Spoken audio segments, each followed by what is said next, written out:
Ladies and gentlemen, here we are, night 2 Fyter Fest inside the podcast paradox. What's up, buddy? What's going on? You excited? Yeah, I was actually very pumped and jazzed for this show. Very nice, very nice. But before we get into it, let's let everybody know where you're at right now. This is the Wrestling Paradox Podcast. Make sure you like and subscribe to this video. Make sure you follow us on Twitter at Podcast Paradox. Special shout out. Make sure you guys follow CCWFL as well for all your local championship wrestling in South Florida. They're taking the show to Nashville, though. I'm kind of sad. I'm gonna miss this one. Our boy Alex Ocean put out an open deathmatch challenge to anybody. I accept, Alex Ocean. I accept.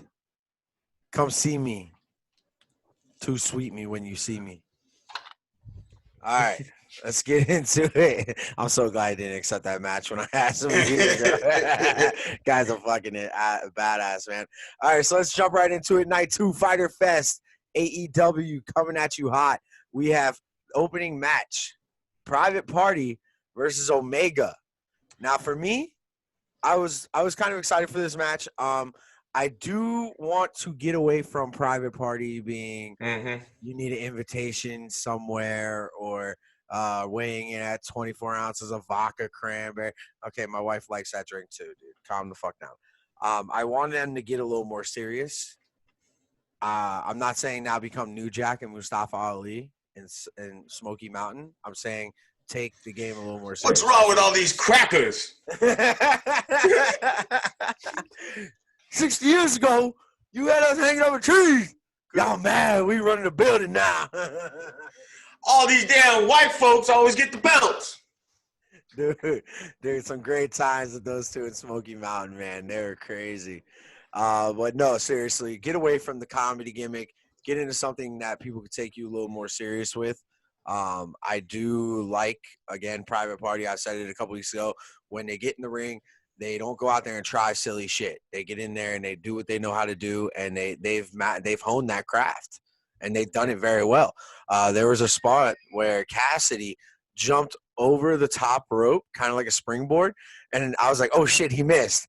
But he didn't miss. No, he caught the rope on the other side. He caught the middle rope and lunged from there. And when it first happened, I was like, wait, and I rewound it, and I'm like, hold on. No, I thought he missed on accident. No, he missed on purpose. Like, he went for that, which is very difficult to do. I don't think that's probably the easiest move in the arsenal, but, man, that was impressive. But overall, I thought it was a great match. I mean, they came out with a banger first match with belts on the line.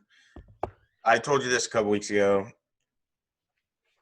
Quinn and Cassidy singles, I think they're good.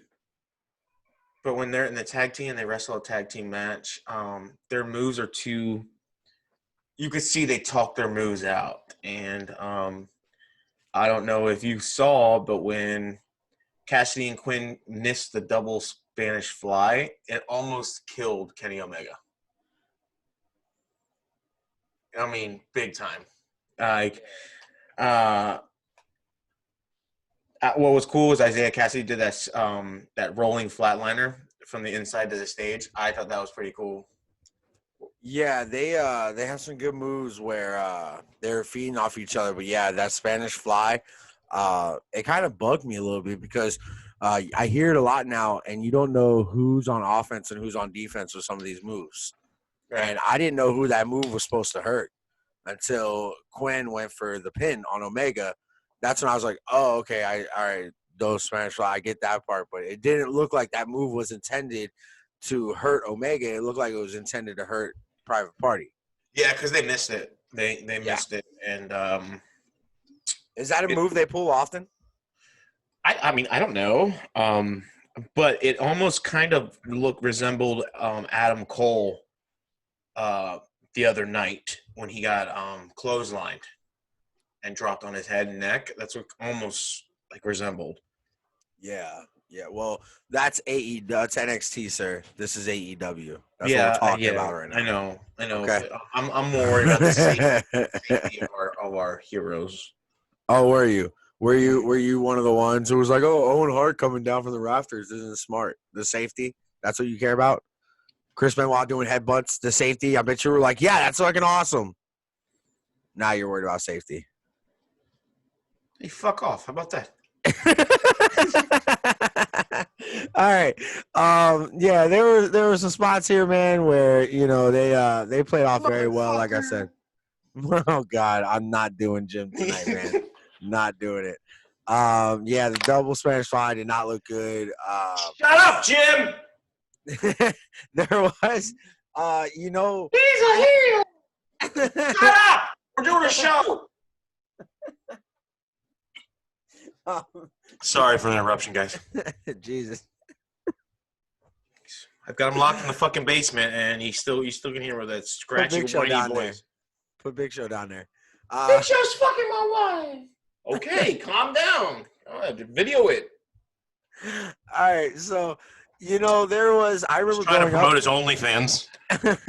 I remember growing up watching Billy Kidman, and he had one of the greatest shooting star presses in the building. But one thing that Billy Kidman used to do was when he did that shooting star press, he would go to the side a little bit, so it was almost like a sideways shooting star press. Yo, the one that Quinn hit last night, was it Quinn who hit it, or was it Cassidy? It was Quinn, Mark Quinn. It was Mark Quinn, right? He hit he had a shooting star press, man, and it looked good.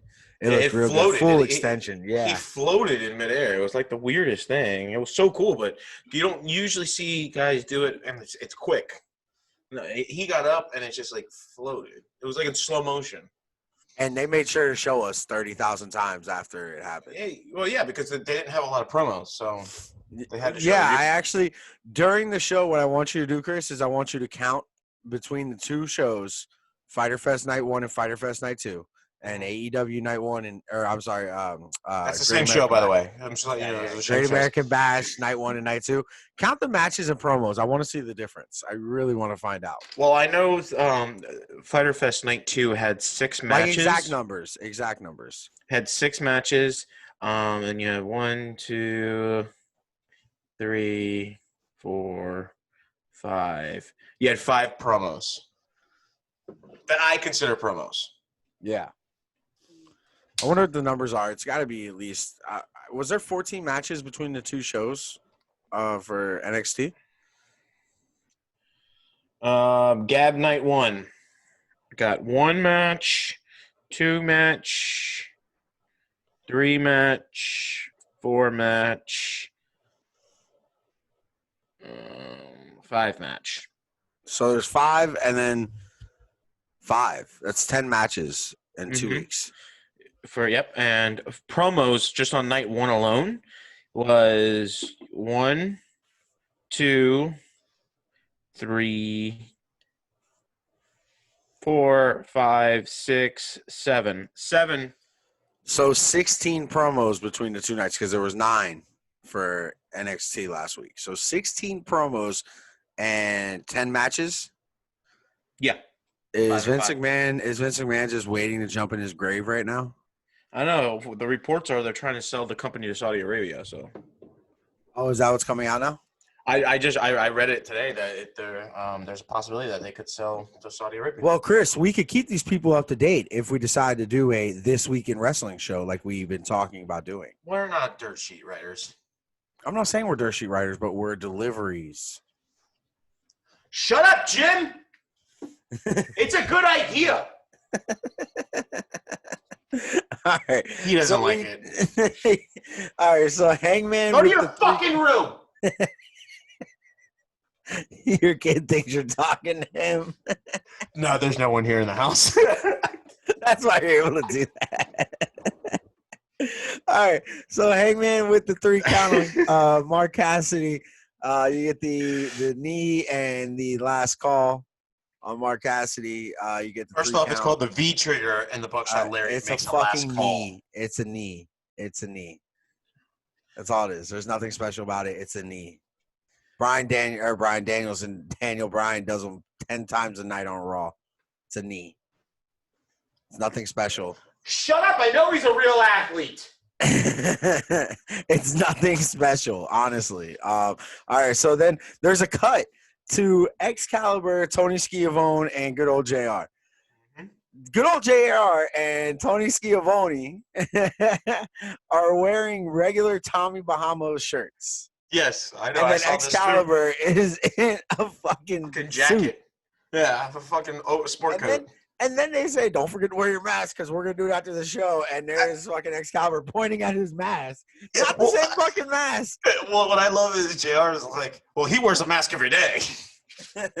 Because he's ugly as fucking sin and he got beat up by Jimmy Havoc. Not nice. So I know you probably got better things than I do to say about this next match. Because I don't think it should have gone this long. I think it went about 10 minutes longer than it should have. I don't know why it got past 2 segments or why I got past 1 segment. Janela versus Archer. So go ahead, Chris. Let's see what you got. You think it's so fucking easy? You do it. I thought it was a good match. I mean, no, you didn't. Yes, I did. I thought it was a good match. Shut up, Jim. Joey's a good wrestler. Nobody. Have you seen Twitter? AEW fans who are diehard AEW fans are even saying, why is Joey Janela on my TV? It was a good match. It's a good match. You know what's funny is I was watching it and Brody, my son, his name's Brody. We were watching it and he saw Jake Roberts holding the bag and he goes, "What's in the bag?" And I said, "Oh, you'll see." Because I didn't want to tell him it was snakes because then he'll go nuts. And he's like, "Is it candy?" I'm like, "No, it's not candy." He goes, "Not Santa Is it Claus." Toys? Yeah, he goes, "Is it toys?" I'm like, "No, it's not toys, bud." But that's what upset me about the match is like, we didn't get the payoff. Right? Like that would have been cool if, after he rolls him in the ring, pins him, this, that, and the other, and Archer's, going to town on the fucking camera. Put the snake on him. Well, you see, the thing was, it wasn't a snake in the bag. It was Enzo Amore. It was Enzo Amore in the bag, and Joey Janela was scared of Enzo Amore. By the way, did you see the? Oh, I don't want to talk about it. Never mind. No, go ahead. Let's hear it, baby boy. No. Yeah, let's hear it. Bring it up. We're here.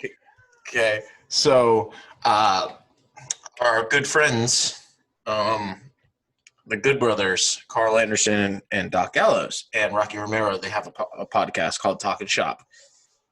Yep. Well, they just recorded.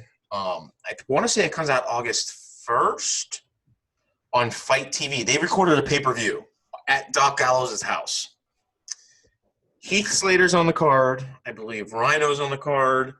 James Storm, Enzo, Brian Pillman, somebody else. Oh, and the reason why they wanted to do this, only because Doc Gallows owns the rights to Sex Ferguson now. And he wanted to fight Carl Anderson, what was that gimmick, that parody wrestling thing? Luke Gallows? I mean, I don't. No, what's the parody wrestling thing that was on the internet and on the network a couple of years ago, where he had Sex Ferguson, Gallows, Sex Ferguson, and Carl Anderson was something. Well, that's what they wanted. They wanted to have a payoff. That's all it was. Okay. They were making a pay-per-view just so they could have a parody payoff. Well, Enzo came out and I guess cut a promo, and he pulled out of a bag the original WWE Cruiserweight title, and he said he's bringing it on the Indies with him. What? Yeah. He's gonna get sued. He said that 2020 he's going on the Enzo tour. The NZO, not ENZO either, folks. He's going on the Enzo World Tour, the real one World Tour. That's what he called it, and he's bringing the Cruiserweight Championship with him. He's gonna get fucking sued for every dollar he has, bringing that title everywhere with him. You might as well put that thing in your fucking refrigerator like CM Punk did and call it a day. Yeah. Dude, that was to find out that CM Punk went home after Extreme Rules 2013 and put the title in his fucking refrigerator and called it a day. Yo, that was great. right next to the fucking yogurt. I don't care. Anyway, why does this cucumber smell weird? AJ. All right. So all right, so back to Janela and Archer. Janela or Jelly Nutella, however you refer to him. I think of him as Superhuman's little sister. Janela comes out and he just doesn't look like a wrestler, man. Like everything about him just doesn't look like a wrestler. The way he came off the top rope onto Archer when Archer was on the ground, he didn't look good.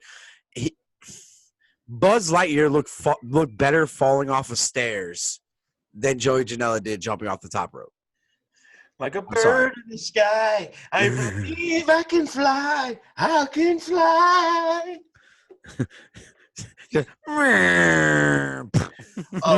Okay. I just found it. Going back, it's Sex Tex Ferguson is Doc Gallows, is Luke Gallows, and Chad Too Bad is Carl Anderson. Chad Too Bad. Yep. And I'm trying to figure. Oh, Southpaw Regional Wrestling. That's what it was called. Oh yes. Yeah. Okay.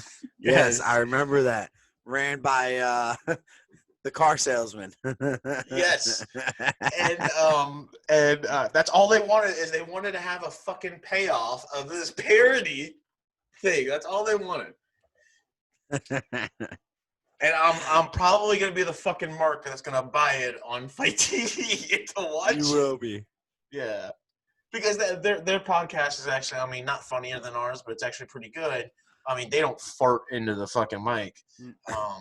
Who does that? And they don't have Jim Cornette locked in a basement. And they don't say. And they go ahead. They don't say Mike Awesome's a good fucking wrestler either. I'm sure. All right. Shut the fuck up. All right. All right. Anyway, so Sonny Kiss, Joey Janela comes thriller. out. Joey Janela comes out looking for Sonny Kiss. You see him on top. Oh God, where's my partner? I don't know. And then Murder Hawk comes out, has Sonny Kiss over his shoulders, and it honestly looks like that Sonny Kiss is trying to take a nap. Yeah, I didn't understand that because in most states in the United States, that's against the law for kidnapping.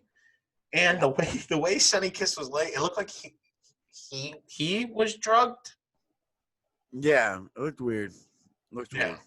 It was just a bad opening to it. If you want to do that, don't have him just carrying Sonny Kiss out. You have to show what happened in the back. Yep. Show him beating down somebody. You don't know who it is. And then Joey Janela's around the corner, and Janela comes out to the ring, and then you see Murder Hawk carrying somebody out. That makes a little more sense. It's almost like when Cameron Grimes Kayfabe beat up Damian Priest and kind of just left him by the car. That was my biggest problem. There was no back to it. There was nothing. Yeah. It's just, he's laying inside the car. Okay. Well, all right, cool. It's good. All right, man. I hope you didn't fall. Right. I did it for the Rock. All right. So anyway, there was a spot in here where Sonny Kiss kind of gets involved, does a 450 splash off the top onto Murder Hawk. My problem with this was I just couldn't get convinced. I could not convince myself, and that's why I didn't take a lot of notes on this match. It's because I wanted you to kind of take it over. I couldn't convince myself that this guy could stand any chance with Lance Archer. I just couldn't. And for Lance Archer to sell, and you could tell there were some spots there where Jelly Nutella kind of fucked up and he didn't really know what to do because Archer's just kind of like stumbling around like, what do I do? Right. Like, he didn't know how to follow it. And I think that was a problem. And I think they're kind of letting Janela run that match last night and call some spots. And it just didn't work out. It didn't look good. And it's only a matter of time until him and Joey Ryan are fucking both apologizing to the Me Too movement. Well, what I love is about why I like Joey Janela is of course you like horrible wrestlers. Yeah, of course. Yeah, right. And I mean, I'm not a horrible person that collects belts either.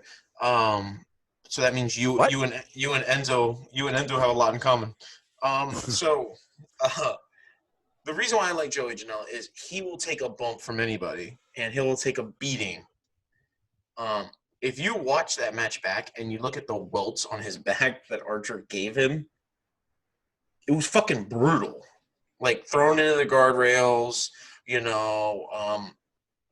know, it was right before he did the senton to Archer.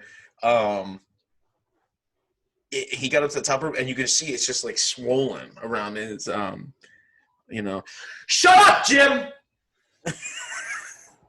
Jim got comments on Joey Nutella back there. Yeah, of course. He's a fucking.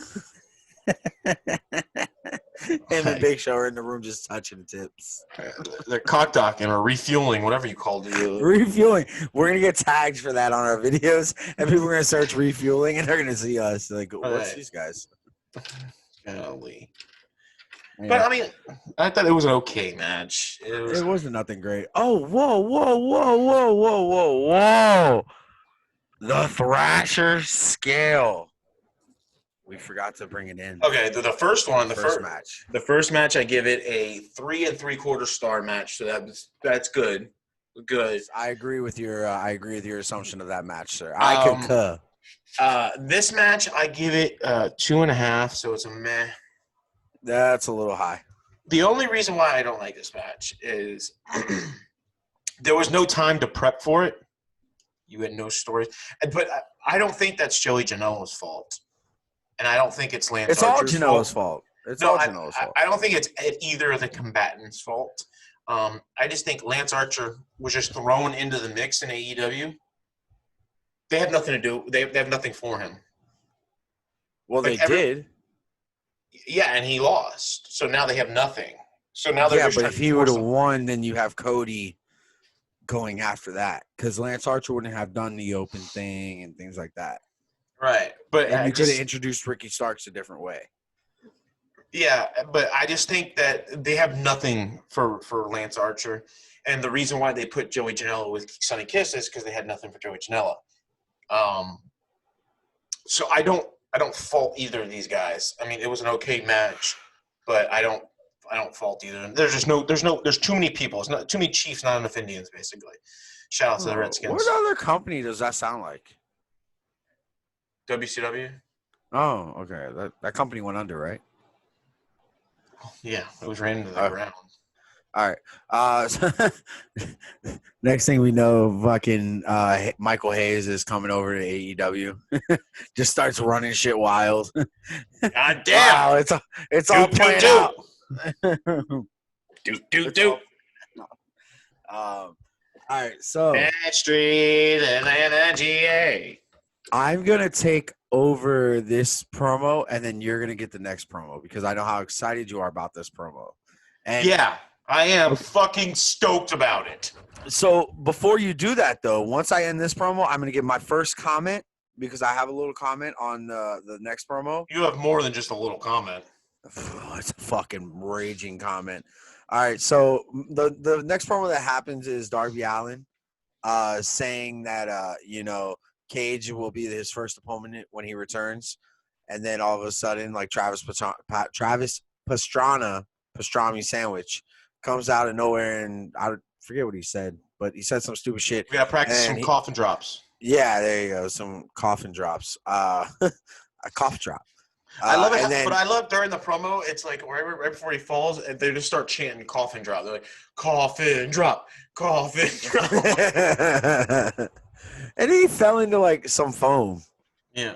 But also, it was like 3 stories up in the air.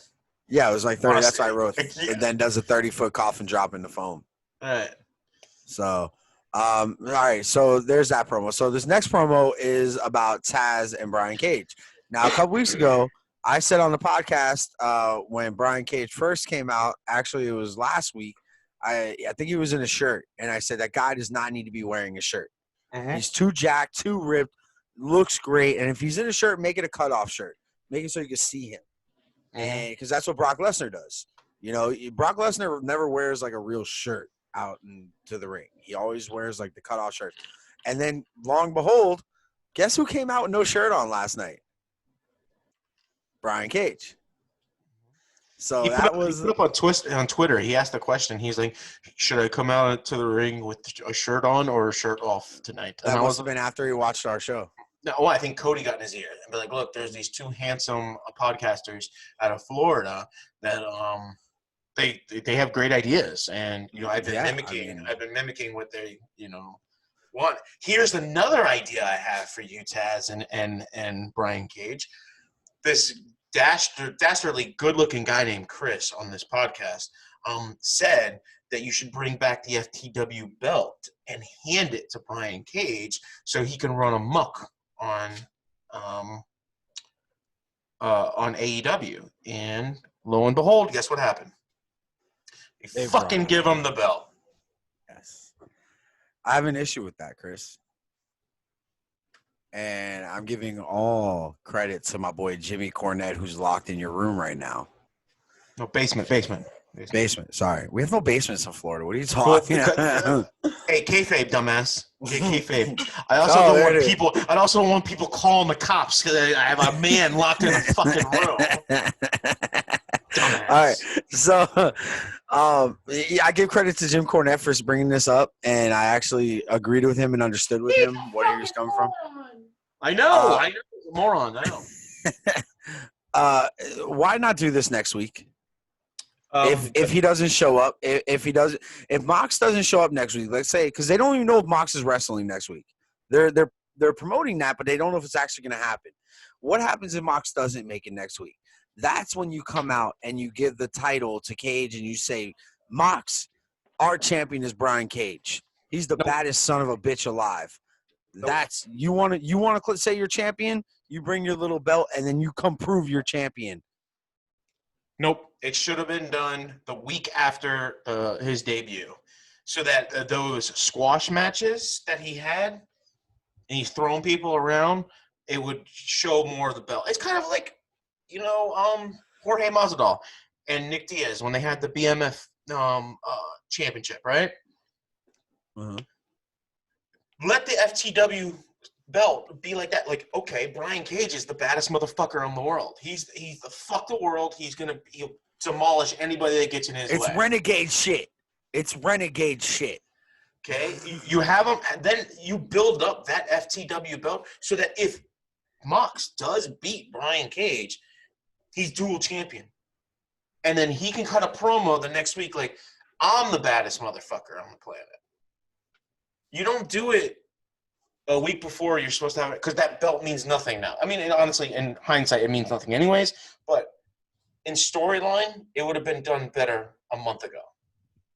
Yeah, no, I agree with you. Cody, it would have been done a fucking month ago. It would have been done a whole lot better. A lot better. Jim just yelled at it. He says, yes, sir, 100%. Thanks, Jim. He agrees. Jim agrees.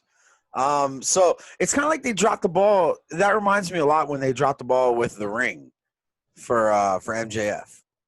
You needed him to win the past 6 weeks with that ring. Every time he brings it out, punches someone, wins the match. Brings it out, punches someone, wins the match. And then when you get in that match with Cody and Wardlow gives him the ring or throws him the ring and he goes to catch it, but he misses it and it goes to Cody, that's where Cody uses it, boom, or something like that. You got to build these things up. You got to build that ring up. You got to build the title up. It's kind of like Big Show. When Big Show had the weapon of mass destruction. Mm-hmm. I'm not talking about Jim Cornette's weapon of mass destruction. I'm talking about the Big Show's finishing move. Easy. He's just talking about his finishing move, not his piece. Calm down. So when you built that up for 6 months going into Mania, and then if he needs 6 months to build it up, he needs Blue Chew. I can't keep doing this. You build that up for 6 months, and then when you get the Mania, that's where the payoff happens, where he hits it and someone finally kicks out of it. Right. Or you just have him box fucking Floyd Mayweather. Yeah, because that makes sense. That draws money. Yeah. All right, so let's move on, shall we? Okay, so now going back to your ring theory, I love that theory, because the way that you can you view it is, like, say this is the ring, okay? This is it's green, so you can't see it on the screen. I was like, what are you showing me? What are you holding up? I'm a fucking magician. Look at that. Okay, now, see, look, this is the ring. It's my water bottle cap, right? I want a match for this, and I'm going to show it off, and blah, blah, blah. Shut up, Jim. Dogs are barking at Cornette. Fucking Jesus Christ. Kevin Sullivan's trying to break him out of the fucking basement. I I got Wendy's. Hurry up. Right. I don't want any chicken nuggies. But, okay, so, like, let's say I win this, right? I show it off. I use it, this, that, and the other. But towards the end of the storyline, I get careless with it. My partner, my valet, my manager throws it to me. I get careless with it. That's what shows the significance of this. Like, I need this to win, Yeah. And I think that's what they're doing very well with MJF in the ring. Yeah. I mean, 100. You shut up. God. That was a real life shoot. I was fucking yelling at my dog. Now she's looking at me crazy. No, put you in a fucking skirt steak, Pepper. Put her in the Taz mission. Right. All right, you are correct. Yes, you have to build that stuff up. You have to show that title means something. But then now he only has one defense. He only has one defense of the title, and that's with Flying Brian Pillman Jr. Mm-hmm. So we'll see how that turns out on AEW Dark. I'm actually excited for that match. Yeah, this past week on AEW Dark, if you saw, Brian Pillman Jr. had his debut match. He lost to Shawn Spears. Oh, wow. Right. That's disappointing. Yeah. You know what else is disappointing is yawning during your show. I wasn't. Okay. I didn't. I'll fucking fart. All right, so next we move on. We have the Butcher, the Blade, and the Lucha Bros versus FTR and the Young Bucks. Mm-hmm. Now, Butcher, the Blade. Shut up, Jim. I know they were on your show. Shut up, but this is my show. God. Butcher, Blade, and Bros show up in FTR's truck. Yep. You look at this match, you see the teams that are in the ring, and my first thought was AEW is winning the tag team division. 100%. No doubt about it. And that's not even just against NXT. That's just against wrestling in general. Everybody. Except for Impact. I think Impact still has really good tag teams. No, they do, but do they have the depth? Let's look at the tag teams, shall we? Let's look at them. Butcher and the Blade, Lucha Bros, Young Bucks, FTR, and then you move on. You have Private Party and whatchamacallit? You have Private Party, Best Friends. You have Kenny Omega and Paige. You have who else is in there? You have Jurassic Express, who's deep in there. Who else? That's 9 right there. I can't name 9 tag teams on any other show. You got Havoc and Sabian. He said I should go to rehab, and I said no. You have Stu Grayson and Brody Lee. You have SCU. Stu Grayson and Evil Uno. Yeah, I mean, you have, like I said, you have SCU a couple different ways.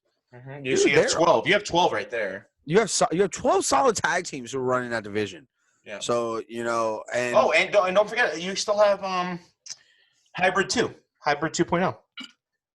Jack Evans and Helico, or oh yeah, okay. They can't come into the country because they're from out of the country, so they have travel restrictions, travel bans. Well, I'm gonna get into that a little bit here. So I have issues with the way this match ended. So there's a little issue. What are you doing? My magic trick. There's something wrong with you, man. There's something wrong with you. Ray Phoenix, he did the Hurricane Rana coming off the top rope, which looked really good. The Young Bucks, they look like old school Bucks. They really did. There was a lot of moves where FTR and Young Bucks, obviously you've seen it. I'm sure you popped just like I did. Where they kind of were teaming up with each other. Matt would get with Dax, and then Harwood would get with Nick. They hit the fucking Goodnight Express together. Yeah, Yeah, there were some solid spots there, dude. The tightrope work where Ray Phoenix ran across the tightrope, the top rope, and basically kicked Matt in his fucking mouth. That looked great. What was That great? looked great. What also was a great move that I popped for. It's probably like so subtle. It was Dax did a blind tag, and Matt went to go for a fake super kick, and Blade ducked, and Dax comes running and does a snap DDT real quick. I think that was so cool, old school. I really loved it. I popped on that, and I'm pretty sure I'm probably one of the only ones that popped. But I like that old school type wrestling. No, I caught that move. I saw that move. It was nice, and it definitely looked good. I think with FTR being in there, it definitely brought out the best of the Young Bucks. They knew they had to show up tonight because there's always the back and forth of who's the better tag team, FTR or the Bucks. So the Bucks really look like their older self. They look good. However, I did not like the ending. Obviously, everybody knows you have FTR and the Bucks losing this match after some miscommunication. So you have the Revival, or whatever you want to call them, and the Bucks losing to a mid-card team. And no disrespect to Phoenix and the other one, Sieta or whatever his name is. Pentagon. I'm sorry. What the fuck? I'm losing my shit. Pentagon and Phoenix. I'm sorry, guys. It's been a long day. You have FTR and the Bucks losing to a mid-card team and two Mexicans who aren't going to go any bigger than the ceiling that they have in front of them. Does that make any sense to you? Does it make any sense that FTR came into this company as hot as they did, and they should have just went to work for themselves, and they should have done their own business and gone out there and basically called out the Bucks and done all this? They should have never had these matches. You have to wait. You need to come to generalize that. Don't be so rational. What happens if the new Midnight Express came in and they attacked the old Express? Does that make any sense to you? I think this week you're going to get a call out, and I think this is how, if it was written, Cody, I mean, you can edit it whatever you want. You only have a couple days left. You know, you could do rewrites, but I think you have FTR call out the Bucks and call them and say, look, you gave us our first loss. There's a lot. You guys dropped the ball. They pinned you, and then the Bucks are gonna come back. Well, your kick hit us. You know, blah blah blah blah. You know, I think the thing is, it just feels like FTR is just a regular tag team now on the division. They don't seem like they're that top team that was the hottest thing coming in. I mean, when AJ Styles was the hottest free agent on the market and he showed up at Royal Rumble, he was hot for 3 months after that. Now FTR just feels like, okay, cool. Thanks for being on the show. I think you're jumping to conclusions here. I think. You got to remember, a couple weeks ago, FTR got in the face of Kenny Omega and Hangman Page. I think if they call out the Bucks, they beat the Bucks, and then they demolish them, you have Omega and Hangman come out, and then I think you have FTR challenge them, and then that's when you see the Page swerve and turn. Because I also read this week that people were, like yourself, were complaining that Kenny Omega isn't the true Kenny Omega like he was in Japan. He's not the cleaner, this, that, and the other. The original story is for the first year that they were going to be on TV, he was going to be a role wrestler. He was going to be a role player. He was going to help get over guys. He was going to help get over talent and help the tag team division. His second year on TV, they were going to go into more singles role. And he says, the cleaner's not dead. He's only on a hiatus. He's on a vacation. So they're coming up on their second year. I think this is when you see the cleaner come back. I hope you're right. I'm sticking to my guns. I think Hangman turns. And I think Hangman sides with FTR.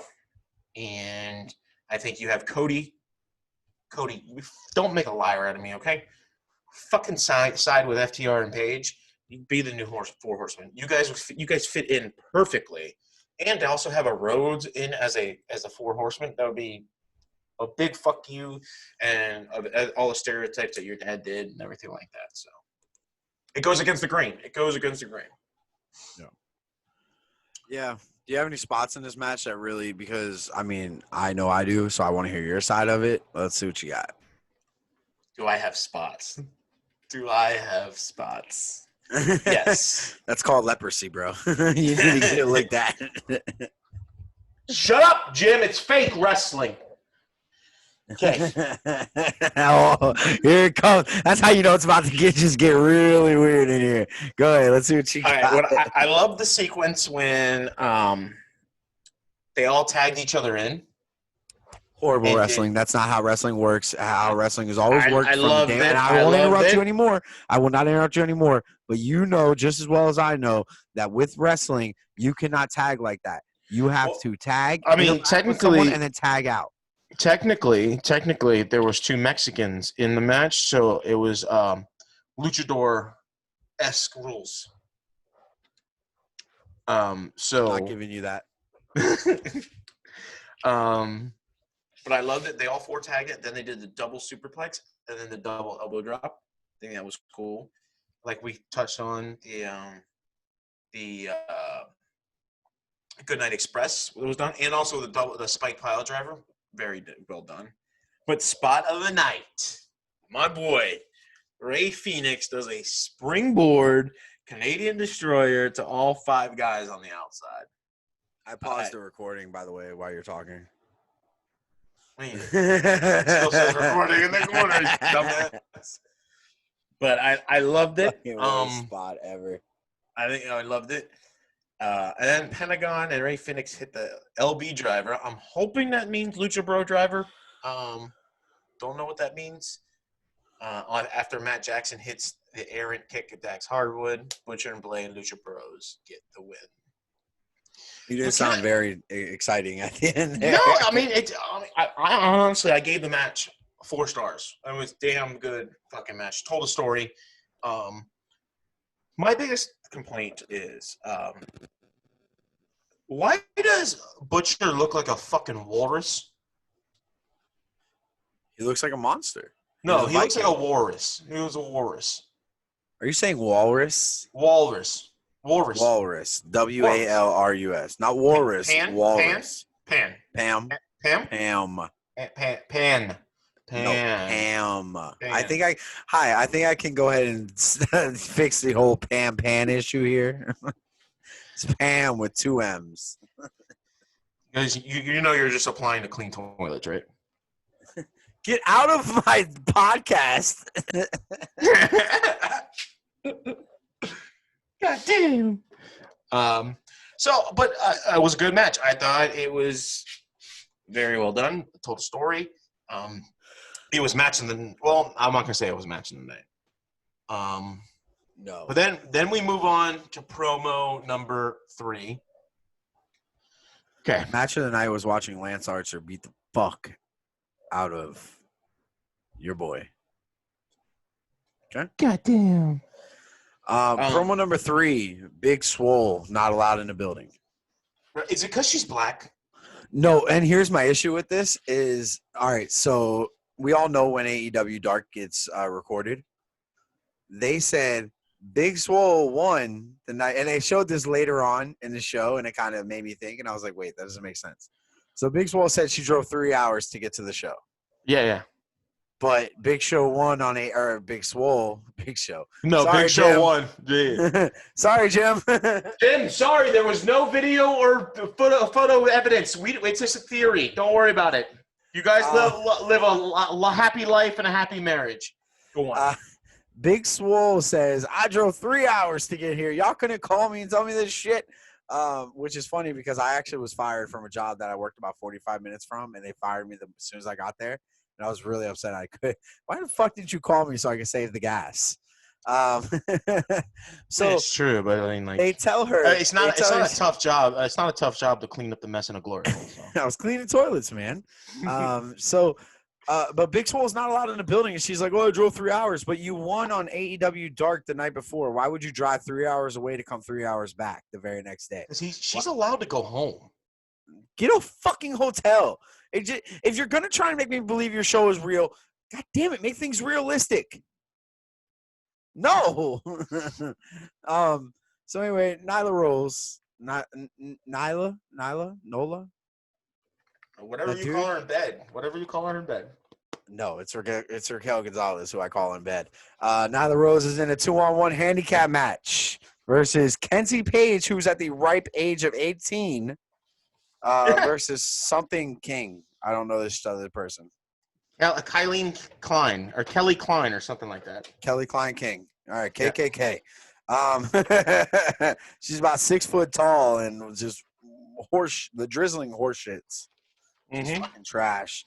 So Nyla, it's basically a squash match that went on way too long for Nyla to get to a promo saying that she has a manager now. And they kept showing Penelope Ford through this whole promo. I did not understand why. I did not complain, but I also did not understand why.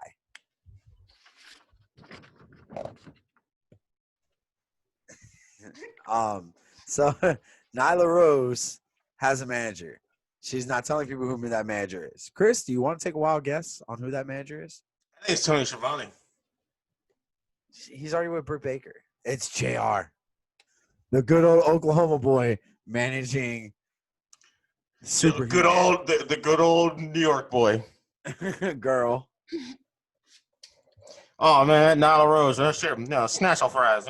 She's a great wrestler, man. Come on. Dude, I'm all about like if He's like a fat boomhauer. Dude, I'm all about who you want to be and be who you want to be because that's all you can be is you. But we already know, everybody in the world knows. So when we think about it, we have to be like, that's just a dude. Like your muscles are built bigger. Like it doesn't make sense. Right. So anyway, so the manager. You don't know who the manager is? Maybe it's Jim. I think it's Jim Maybe Cornette. it's me. Maybe it's Hillbilly Jim. I get that poor guy. It's Hulk Hogan. Coming for you, nigga. Oh, wow. It's not. It's okay, Jim. He's not a racist. He didn't use the hard R on the end. It's fine. All right, so next match. Oh, wait. Do you give this match like a 2? A dud. A dud, just 1.5? Yep. And they kept showing Sheeta in the crowd. I don't understand why they kept showing Sheeta in the crowd. It does that's your champion. This is a woman who leads your division. And she's wearing a shirt that's twice her size. And she's wearing the belt like a satchel. Like a fucking like Indiana Jones. Yeah. It's cool because Indiana Jones had one. Next you have Dark Order and SCU. Chris. You can take this one over. I can take this one over. Yeah. Basically Cabana selling the ribs, having regret throughout the whole match, and then we get probably the greatest frog splash I have seen since RVD from Stu Grayson. Yeah. It was Nice very well frog done. Yeah, he did well with that. It's interesting to see how all this is playing out because you have Evil Uno and the Exalted One, which is like old Dark Order and You Will Not Break Me. Old Dark Order and New Dark Order coming together. So that's always that's something that's really that has played in my head on how well they're gonna get along together. And so we'll see where that goes from there. But Cole Cabana sold the ribs the whole match. Cabana worked well with the Dark Order. I actually am very excited to see where this storyline goes. And kind of It was also, a terrible makeup job, by the way, on his ribs. Yeah, that looked weird. It reminded me of when Stone Cold released the rattlesnake off Vince McMahon. Yeah. And he said he got bit, and he was just like all covered in like black and blue and like everything. It was weird. Right. But Dark Order gets the win, and actually, so Stu Grayson kind of should have got the pin, but Exalted One, Mr. Brody Lee, told Stu Grayson tag out, let Cabana get the pin. Cabana got the pin 1, 2, 3. So we'll see. My last note about this match is I said I like Grayson and Brody Lee as a tag team more than Grayson and Evil Uno. Evil Uno? Oh, okay, yeah. Okay, yeah. I like Grayson and Brody Lee more than I like I Grayson think and Evil Evil Uno Uno. should be more of a mouthpiece than anything else. Yeah. Well, I mean, him and Grayson used to be the Super Smash Brothers on the Indies. They were a great tag team, but I just think I like. I mean, I'm not going to fat shame. Evil Haven't we Uno. seen them in Ring of Honor before? Yeah. I They thought were- we had. Yeah, well, we never saw them, but we've seen them. They were on a show. They were on Final Battle, I believe, in 2018. Oh no, we went to Supercard. Never Mhm. mind. Yeah. But I like Grayson and Brody Lee more because they're two bigger bodies. Yeah. Rather I than honestly, fat. I feel like AEW is Ring of Honor on steroids. Like it's Ring of Honor with the money that they'd need. Jim, no one cares that you were a part of Ring of Honor. Fuck. How did he get fired from Ring of Honor? Didn't he do something stupid? He thought Kevin Steen wasn't going to draw any money. That's right. And where's Kevin Steen now? Right. One of the biggest names in WWE. Yeah. Positive testing with coronavirus. I mean, did he test positive? I don't know. He was scared of it, but I just got a notification that Rusev tested positive. Yeah, I got one of those too. I saw that. So they like I said, they let Cabana get the pin and get Oh, that's the win. another one he hated. He hated Cole Cabana too. He said that Cole Cabana and Kevin Steen never draw any money. They had one of the biggest and most grueling feuds. It was Generico, Kevin Steen, and Cole Cabana had one of the nastiest feuds in 2008. And they wouldn't draw any money. So what did he do? He sent Kevin Steen home and paid him for a year. For his whole year, his contract ran out. Well, I mean, Cole Cabana and Orange Cassidy are essentially the same thing. They're not serious wrestlers. They go in there to just have fun. Oh, wait till this last match. Oh, you want to get into it already? Or do you no. want to skip Britt Baker promo? No, promo number 5. There's only 5 promos. Well, hold on. Where's your ranking on this for the Thrasher household? 3.5. It was good. 3.5? Good match. Yeah. I like good tag team matches. I could have done without Cole Cabana in it. Yeah. But I understand what they're doing. I didn't like the whole overselling of the ribs. I think that's just too much. I mean, he sold them the whole way through. He didn't fuck around with it. Yeah, but Kurt Angle wrestled with a broken fucking neck. Freaking neck. Do you mind? This show is made for children. Sorry, Jim. Goddamn. Sorry. So Britt Baker promo. Her and Big Swole get into it. Big Swole throws a piece of paper at Reba.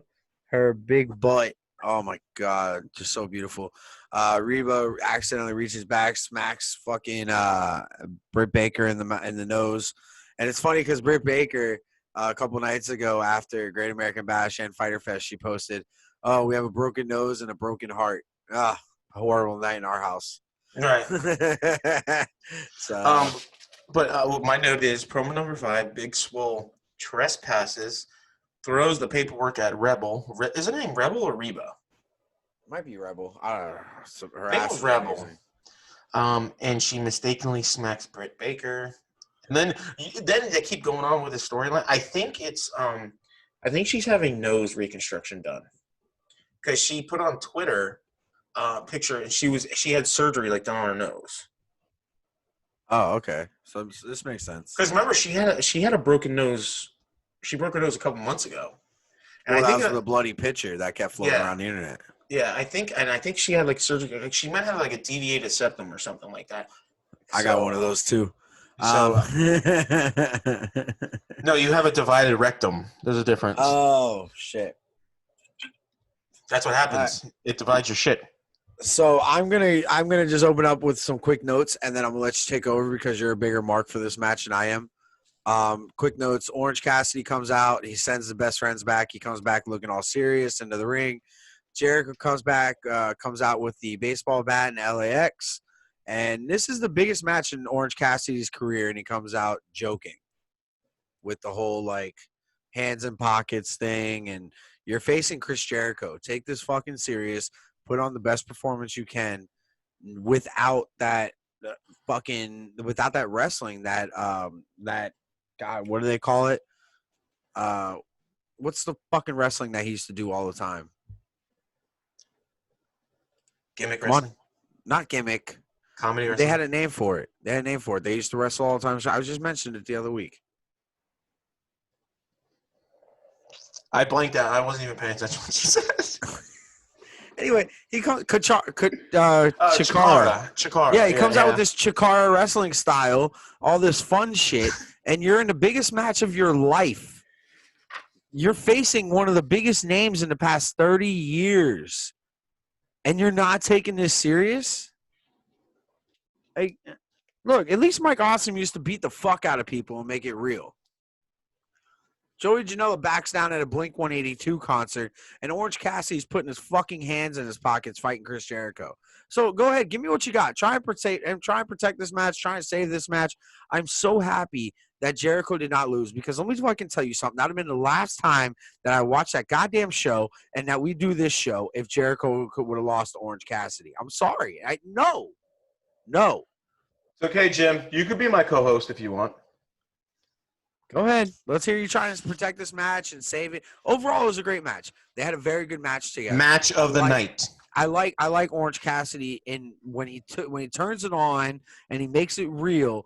Look, I just got an update notification on what Jericho used to think of Orange Cassidy, and he even said himself, Cassidy makes a mockery of this fucking business. Every time he gets in the ring, he makes a mockery of the business. But it sells. It makes money. What you can't say he doesn't, Chris. We grew up thinking it was fucking real at some point. There's no way any child growing up right now is going to say, oh, yeah, Orange Cassidy's a real person. He actually gets in there and he fights.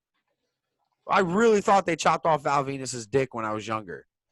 Choppy the PP. But no. I get what you're saying, but you also have to have a breath of fresh air every once in a while, because of the fact that if you have all these wrestlers on top of wrestlers on top of wrestlers on top of wrestlers on top of wrestlers, great matches on top of great matches on top of great matches, you're sorry, I was just blinded by the light. You move and get it together, man. Get it together. It can become stagnant.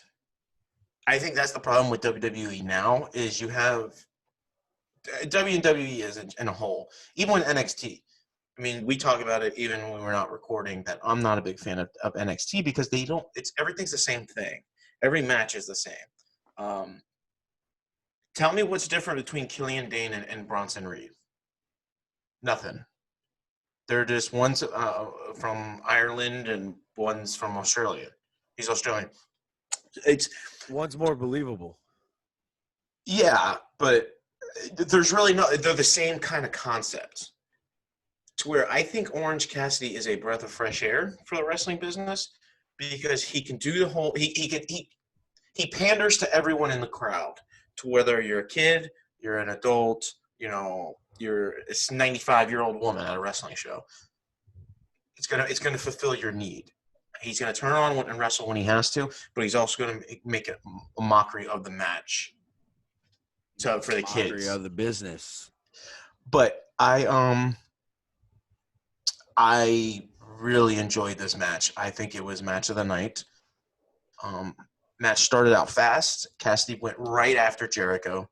What I loved about this match is Jericho didn't hold back, and he went old school Jericho on him. He put the old school lion tamer on. Mm-hmm. I popped at that. You don't see Jericho do that anymore. He usually does the walls or something like that, but the old school lion tamer. He did a moonsault last night too. A lion yeah, salt. He did a lion salt and missed, but it was an old school, Jericho.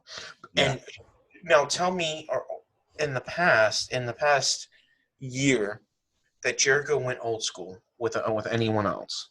He didn't go old school with Moxley. He didn't go old school with Omega, and everything along those lines. So I think the breath of fresh air helps the characters in the ring.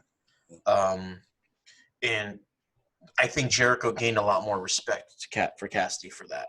And I think it was a sign of respect that he went old school for him and with him. Do you remember how good that Lion Tamer used to be? Dude, I remember, okay, so two of them really stick out in my mind. The first one's Rey Mysterio in WCW back in 97, 98. That one really sticks out. I remember Rey Mysterio was in like this purple question mark outfit. Nope. Kind of like. Nope, you're thinking of somebody else. No, I remember him getting bent back. You're thinking of somebody else, sir. And I can tell you who it is. I can tell you who it is, and you're gonna be like, "That's not him." I'm like, "Okay." No. Yes, no. it was that. That was Mr. JL. And do you know who Mr. JL is? Jerry Lynn? Yep, it was Jerry Lynn. That was Mr. JL. Mm-hmm. I still remember him bending back Rey Mysterio like nothing else. Yeah, but it wasn't. He wasn't in a purple. The purple like leotard with a mask and everything like that. The question mark. That was Mr. JL. 100%. That was the worst entrance. Ring attire I've ever seen in my life. Well, then there was another one where he did it with Pac, but this was in WWE. He brought it back for like one time, and he sat down on Pac's neck and he like twisted Pac up. Mm-hmm. He put that knee on Pac's neck, and I kind of thought we were going to see that last night, and we did. But if it would have won the match, I think it would have looked better. But he ended up winning with the Judas effect. Mm-hmm. So, and I said it started out hot. Jericho put the old school Lion Tamer on. He had it in very deep. Yeah. Cassidy got hit by Ortiz with a mag ball.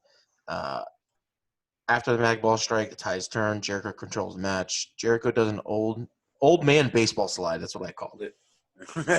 He didn't get like a full head of steam, and it was funny to me. Cassidy took every bump that Jericho did for him. I mean, everything. And they were some brutal shots and brutal bumps too. Cassidy does a great dive onto Ortiz, Santana, and Jericho on the outside. Jericho hits the code breaker after Santana sprays OJ in Cassidy's face, but Cassidy kicks out at 2. Here's my problem with that. I've watched a lot of Orange Cassidy matches on the indies and everything like that. And what his gimmick was, he would bring orange juice to the ring. And that was like Popeye eating his spinach. He would drink it and he would hulk up, or he would spray it in the face of his opponent. I think what he should have done after he got in the eyes is I think he should have got on a hot streak, hot effect, this, that, and the other, blah, blah, blah, instead of turning around and getting hit. Yeah. Yeah, exactly. Because it would have played to his gimmick. Orange juice, Orange Cassidy, like make him stare at Santana and Ortiz like that's not affecting me. Yeah. And then you have best friends come out and they run off LAX. Right. And then it was funny. There was one spot right after the orange juice got slapped into OC. And then Aubrey had to slide into the orange juice, and she kept looking at her shirt. She's like, "Fuck." Yeah. You know what would have been great if she went to go slide in for the count or whatever, and she just slid out of the ring. That would have been classic. On her fucking big ass nose. Right. She, if she doesn't put that much makeup on, I follow her on Twitter, she's actually a good looking woman. No, she's not. I think she is. I think of course you do. That lipstick, You think Joey Janela is a good looking woman? Yeah, well, you think Raquel Gonzalez is too, so. Dude, Raquel Gonzalez is so fucking hot. that was on video. But Cassidy hits a great stun gun into a swinging DDT. Cassidy goes for the Superman punch, but Jericho does the Judas effect for the victory. Again, I think it's a great match. I think you had two polar opposites, but this opposite made Jericho better in the match. Yeah. It's kind of like you were talking about with Val Venus. We know that he's not a former porn star and he's not going to turn wrestler, And Val Venus didn't really do anything. He only pandered to every guy hated him, every girl wanted him. To where Orange Cassidy goes to everyone in the crowd. Did I ever tell you about the time that I met Mr. Sean Morley, aka Val Venus? Did you ask to see his dismembered penis? No, we are at Oh. Denny's. It is Saturday morning. It's the weekend of Armageddon 2000 or 99. And I think it was down here at the BBT Arena, National Car Rental Center. which was the National Car Rental Center at the time. Mhm. And me and my Is parents that when they had the cage match? I think so. That's when the set caught on fire from Yep. Kane's pyro. Yep. That's what I do remember that night because my dad was like, look at all the people with fire extinguishers and they're out there trying to put out Kane's pyro. And we're in Denny's, the one over off Taft. Mhm. And we're in Denny's and I see Val Venus and he just got his hair cut. He's with RTC now. Mhm. So I'm like, Mom, that's a wrestler. Mom, that's a wrestler. And she goes, you want to go say hi to him? And I'm like, yeah, can I go talk to him? She's like, yeah, sure, go ahead. So I walk up and I was like, hey, you're Val Venus, right? And he looked at me, he goes, not anymore. Don't you watch the show? I'm Sean Morley, and walks away from me. I'm like, what the fuck? Now I'm older. I'm like, good sell, man. Good sell. When I was a kid, I was like, you motherfucker. Like, come back and talk to me. But again, but back then, he only went to like one demographic, and Yeah. back then, how many women watched, Dude, do you wrestling remember back then? girls in the fucking crowd that were showing their tits to DX and just, I think those were Venus? plants. Those are plants, buddy. They look I think those good. are plants. They Yeah. look good. Wrestling's still real to me. But I think they're doing. I think Orange Cassidy's doing something great for the business. Hopefully he does something soon, man. And hopefully I would love a heel turn out of him. I think it would look good over time. Not right now, obviously. Being heel wouldn't work well with his character. Well, not so much his character. I wouldn't say be his character anymore, but if he goes on a losing streak at the cost of the best friends or something like that, that's when he comes out dressed in all black and he kind of makes that turn a little bit. Instead of wearing denim, he wears like black denim. I don't think I can get behind that. Of course you wouldn't. What does this match rank after Jericho hits the juice effect? 4 stars, 100%. 4-star match? 4-star match. 4-star match? Yep. I liked it. Is this a 4-star match because of Jericho, or is this a 4-star match because of OC? For both. For both. Yep.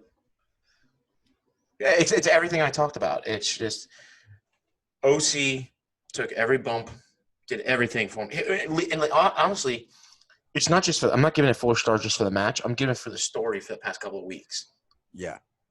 This is one story that payoff. they built up, and they built it up right. Yeah. And they paid it off. It was very well done. A couple weeks ago, you had OC hit the Superman punch, on to Jericho, and it actually gave a glimmer of hope. Like, oh my gosh, he could actually win. When he was building up hot, and he put his hands in his pockets, and he does like the little shin kicks. Yeah. 1, 2, 3, step all the way back, and boom, super kick. I was like, oh shit. Right. Exactly. And what's great about his gimmick is you never know when that's going to happen. And you pop for that. Like, yeah, I did. I was like, oh wow, he caught him with that. Because you thought it was going, because even Jericho thought, he like looked at it and then all of a sudden just bam, super kick. Yeah. And I think this is what in all of wrestling. Okay, Cody, I'm talking to you now, Cody. This is the quintessential how you do a payoff. You build a story up for weeks. Last week, the first on Fyter Fest Night 1, you have them interact but not touch. Yeah. You have them get in an altercation but not touch, so that the match means more. Because you don't want to keep fighting throughout the whole story. You don't want to keep physical. You want some kind of altercation, like verbal altercation. Yeah. It's kind of like the Lance Archer, Cody Rhodes, how they had Arn Anderson, Jake Roberts get into an altercation, a verbal altercation without them. That was a great storyline too. Yeah. Jake just kept on spitting out shit like incoherently. He's like, me, I'm sober. Arn's like, all right, man, we're good. DDPY. He moved out. He's on his own. He moved out of the house, man. It shows. And he said, yo, he gets big. He got big. He's put on some weight. He walked out to the ring. He was covered in sweat. Yeah. I don't understand that.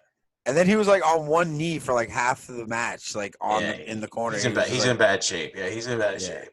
It was funny because he's like, I don't drink anymore.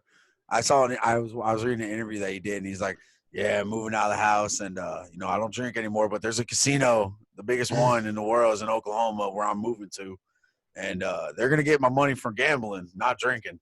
It's like, dude, we're gonna find that guy in a fucking dumpster out back of a casino.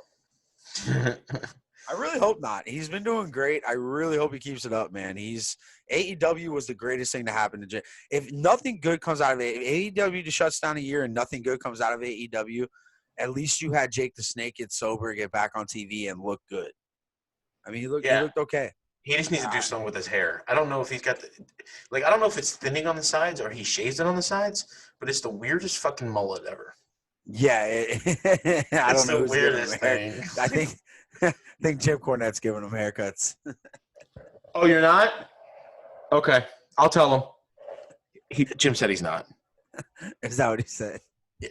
All right, ladies and gentlemen, that is goddamn motherfucker. I don't give haircuts. That is it. That is your pay-per-view. Fuck my wife. Fyter Fest Night 2 is wrapped up. We had 2 episodes of Fyter Fest and 2 episodes of Great American Bash. So who do you think won? Fyter Fest. You do? Even without even I like NXT more. Obviously, I'm a WWE mark. If you can't tell, every belt on my wall is WWE. I'm a huge mark of WWE. I do love NXT and the direction it's going under Keithley. But with Keithley being leaked as champion a week prior, and even with Mox not being able to compete, I think Fyter Fest took the win for this one. Now, I was thinking about it. I was thinking about this since everything was leaked, right? And do you think that it was a shoot to not have Mox show up the second night and maybe push it a week for Fight for the Fallen? Because you're going to put out a better product. See what I'm saying? Yeah. I was thinking about that because honestly, I think Great American Bash, they fell on its face. None of the matches, besides the Keith Lee Adam Cole match, none of the matches really did it. I go back and I look and I think, okay, you have that fat guy versus Tony Nese. You have the Fatal 4-Way. You have the Street Fight. You have Sasha Banks in a non-title match. You look back at what they had for Great American Bash, and it just didn't do anything. Again, I was more excited for Fyter Fest going into all this, but the match I was most excited for was Keith Lee and Adam Cole, and it was killed for me before it even started. Right. And honestly, I mean, as much as I'm all over, the 8-man tag and OC and Chris Jericho, I think one of the best matches on all 4 shows is going to be the Penelope Ford match and Sheeta. Yeah, that definitely. Yeah, there was a lot of mistakes leading up into this, and it really showed AEW's early side coming out. They're still new. They could have done. They definitely the big 4-way match. If you wanted to fill time and needed to fill time, you could have split that up and done. You could have done that night 1. And then night 2 have the payoff. Oh, no, never mind. No, because they want to build that up with the Bucks and FTR. Yeah, that's what I'm saying. Yeah, with that, but the big tag match between Jungle Express and MJF with Wardlow. I feel like that should have been split between 2 matches with MJF going 1-on-1 again with Jungle Boy, and have that tag team match the night that they had the lumberjack match. You have that tag team match on that basic ass Dynamite that they had. That lumberjack match get moved forward to Fyter Fest, and then you also have MJF and Jungle Boy going again at a Fyter Fest. But have a stipulation with that match. You put that in a cage. They did a good cage match. I like the way their cage is set up. It's not like that giant ass thing in WWE.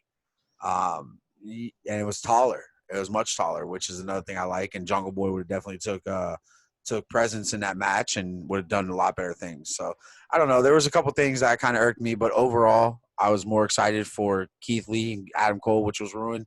I'm going to put my foot down and say Fyter Fest won the weekends. Yeah. And also going back to what my theory is about the FTR and the Bucks and everything like that. Do you remember you have for this week coming up? They advertise FTR and Lucha Bros. It's going to be a bad match. Then you have the Elite against the Jungle Express. I think you're going to have an interaction between the Elite and FTR, and then you're going to have Hangman Page come out, and he's going to be on the outside again. He's going to be on the wrong side. Yeah, I think that FTR and Lucha Bros match is going to be a bad match, and it's nothing against either team. I think there's going to be a language barrier between the two teams, and the way that both teams work, I don't see how this match is going to work. Because FTR doesn't do all that flippy, jumpy shit. They're not going to sell for them. I mean, they did it in Hurricane the other night. Yeah, true. I just don't see it. I don't know. I hope they prove me wrong. I really do. But I don't think it's going to be a good match. But again, like I said, I hope I'm wrong. 90% of the time you are, so. Usually am. All right, ladies and gentlemen, for myself, for my main man Chris, my right hand, and of course for Mr. Cornette locked in the room, that is it. The basement. That is it, ladies and gentlemen, for this episode of The Paradox. The war continues. The battle is over. I'm going to go and say it, Fyter Fest walking away with a victory over Great American Bash. The Great American Nightmare reigns supreme. Mm-hmm. That was something missing from tonight. We didn't see Cody at all, except on some weird commercials about eating hot wings. Yeah, I didn't understand that. So that's it, ladies and gentlemen. We appreciate you coming out. Thank you very much. Don't forget to check us out. Make sure you like and subscribe this video. Make sure you follow us on Twitter at Podcast Paradox.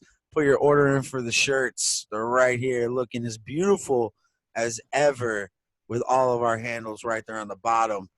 All right, Chris, do you have any final thoughts, anything to wrap the show up with? No, I agree. I think AEW won single-handedly. I mean, hands down. That's it, man. They had more matches and less promos.